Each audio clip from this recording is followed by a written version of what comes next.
भगवती महाकाली संसार और तंत्र जगत के सर्वोच्च शक्ति जगदम्बा को ही आद्य पराशक्ति का नाम दिया गया, कारण इन्हीं से ही संसार का सृष्टि, इन्हीं में ही संसार का लय होता है। इनकी साधना हर एक साधक के लिए अत्यावश्यक तथा महत्वपूर्ण माना गया है।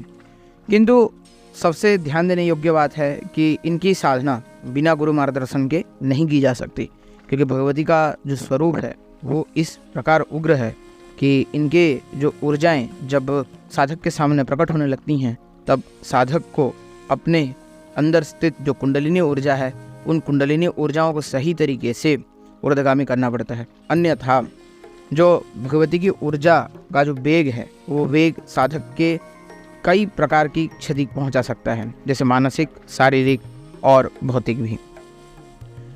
बिना गुरु के इनकी साधना करने की आदेश नहीं है, किंतु कई ऐसे व्यक्ति हैं, कई ऐसे साधक हैं, कई माँ के ऐसे भक्त हैं जो लोग भगवती के ऊपर आस्था रखते हैं, उनकी साधना उपासना करना चाहते हैं।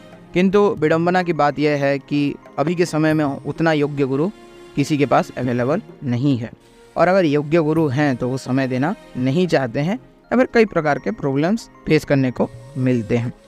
वैसी परिस्थिति में क्या करना चाहिए? तो आज के वीडियो में मैं आप सभी लोगों को इसी के ऊपर बताऊंगा कि बिना गुरु के किस तरह से भगवती की उपासना और भगवती के साधना में आगे बढ़ा जा सके, और जिसमें किसी भी प्रकार की क्षति ना हो और किसी भी प्रकार की हानि साधक को देखने को ना मिले। तो चलिए शुरू करते हैं आज के वीडियो को और जानते हैं इस विषय के ऊपर। भगवती की साधना अगर जब आप घर में चालू करना चाहते हैं, तो वैसी परिस्थिति में आपको सबसे ध्यान देने योग्य बात है कि भगवती का स्वरूप के साथ चयन करना चाहिए। तो भगवती का स्वरूप ऐसा चयन करें जिसमें भगवती अत्यधिक सौम्य हो, भगवती मुस्कुरा रही हों, और जगदम्बा जो हैं वो कई प्रकार के सुवर्ण के आभूषण से विभूषित होकर वर और अभय मुद्राधारी हैं।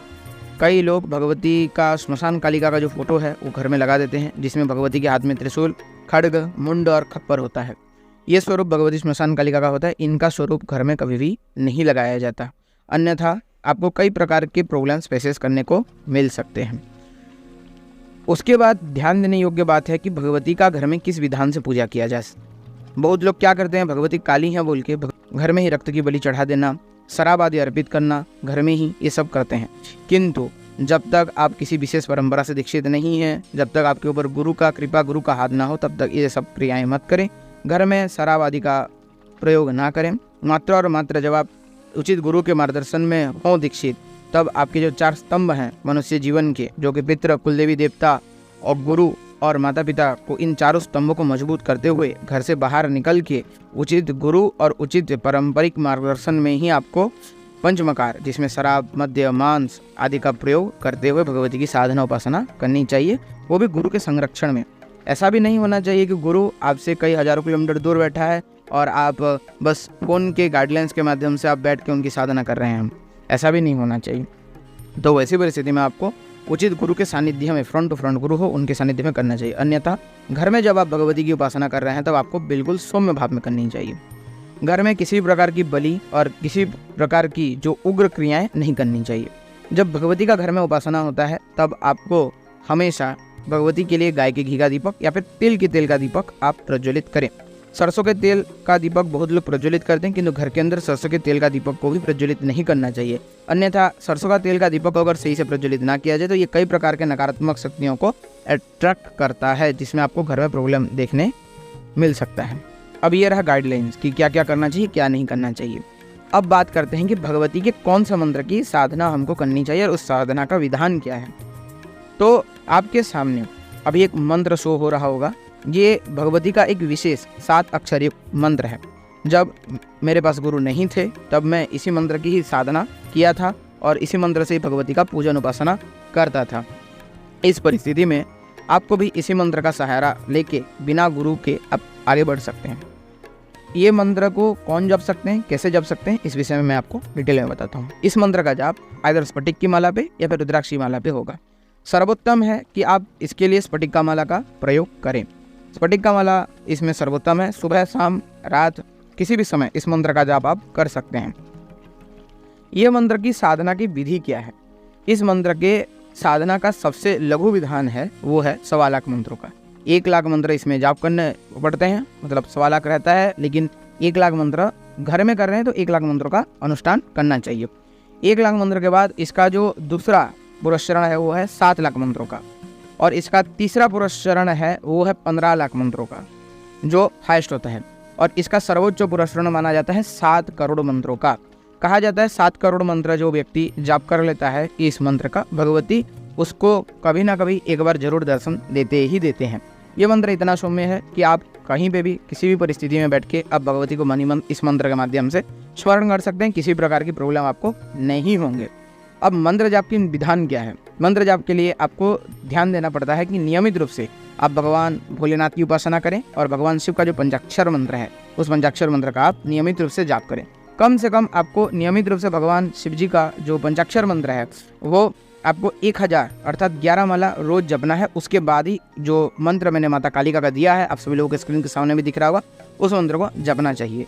ये मंत्र जब जापेंगे तब आपको लाल या फिर सफ़ेद कलर के आसन और वस्त्रों को पहन के पूर्व या फिर उत्तर की ओर मुख करके रुद्राक्ष या फिर स्फटिक की माला पे आपको जाप करना चाहिए। सर्वोत्तम स्फटिक माला पे आप जाप करें तो अति उत्तम कहा गया है।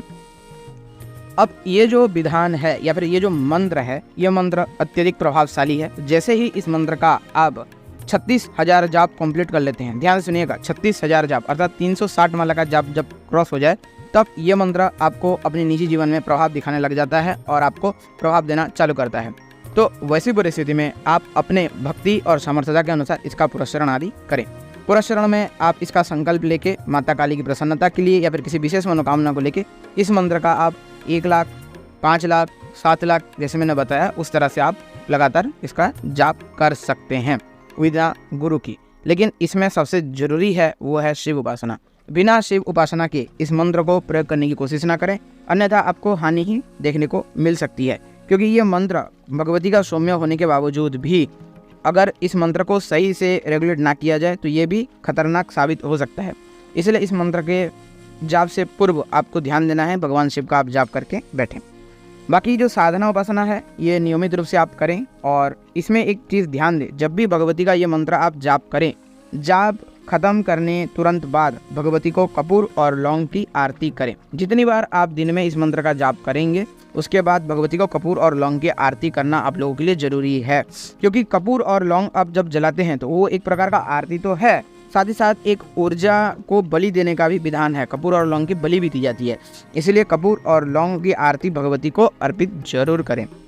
इसी विधान से जब आप ये साधना करेंगे तो आप कर सकते हैं। अब बहुत लोग बोलेंगे कि इसका विनियोग न्यास मंत्र का ध्यान क्या है, तो मैं बोलूँगा इसका ना कोई विनियोग है ना कोई न्यास है।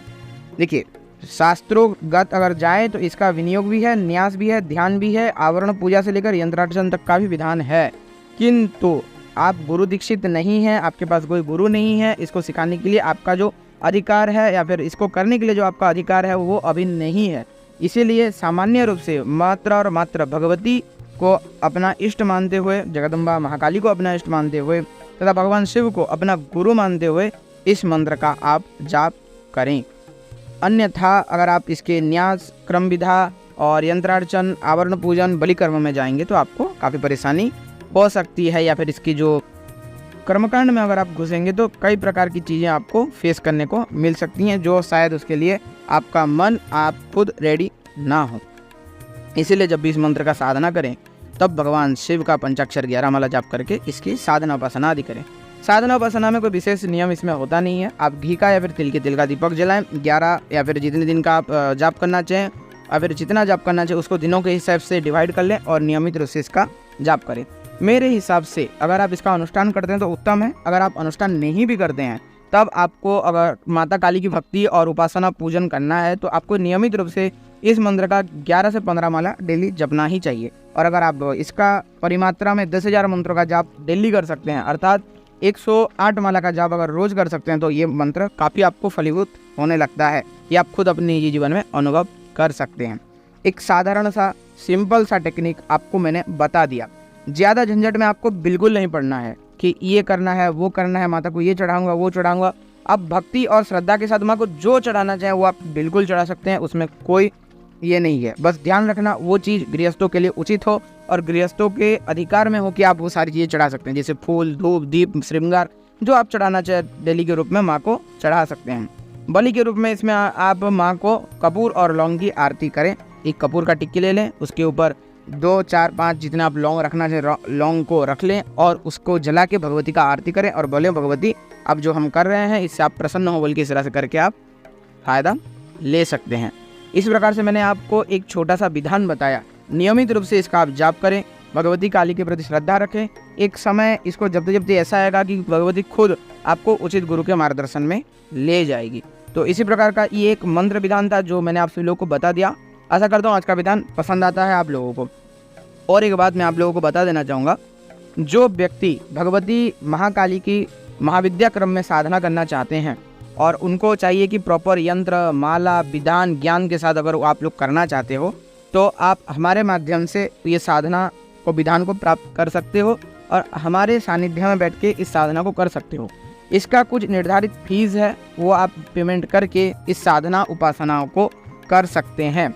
ठीक है, तो उसमें आपको माला, यंत्र, गुटिका, रक्षा विधान, जो कुछ भी है A to Z सब कुछ आपको सिखा दिया जाएगा, सारा चीज़ कर दिया जाएगा। आपका सुरक्षा का गारंटी हम लेंगे और हमारे सानिध्य में बैठ के आप ये करेंगे ये साधना। जिन लोगों को करने की इच्छा है, डिस्क्रिप्शन में मेरा टेलीग्राम ग्रुप है, जाके आप अवश्य उधर ज्वाइन हो, जाके मेरे को फिर मैसेज करें, फिर आप मेरे से बात करके इस साधना को किस तरह से करना है, किस तरह से ये आपको फ़ायदा करेगा, इन सभी चीज़ों के ऊपर आप बात कर सकते हैं। ये भगवती महाकाली की महाविद्या क्रम या साधना है। महाविद्या क्रम से ये साधना आप लोगों को सिखाई जाएगी और आप कर सकते हैं हमारे सानिध्य में। जिनको करने की इच्छा है वो कांटेक्ट कर सकते हैं। बाकी जो लोग नहीं करना चाहते हैं वो लोग जो मेरे द्वारा दिया गया मंत्र है इसको आप करें और अपने जीवन में फ़ायदा उठाएं। ध्यान दें, जो लोग मेरे सानिध्य में ये साधना करने की इच्छुक रहेंगे उनके लिए एक बात है, इसमें फ़ीस एप्लीकेबल है, अर्थात इसका निर्धारित दक्षिणा है, वो दक्षिणा पेमेंट करके ही आप ये साधना उपासनाओं को कर सकते हैं। तो इसी प्रकार था आज का वीडियो। अगर आप सभी लोगों को पसंद आता है तो अवश्य वीडियो को लाइक करें, शेयर करें, सब्सक्राइब करें। जो लोग नए हैं सब्सक्राइब करके घंटी वाला बेल आइकन ऑल पे सेट करें ताकि मैं जो वीडियो अपलोड करूँ उसका नोटिफिकेशन आप सभी लोगों तक पहले पहुंच जाए। सभी को मेरा नमस्कार, जय श्री महाकाल, जय मां काली। मिलता हूँ सभी लोगों को और एक इस नए वीडियो में।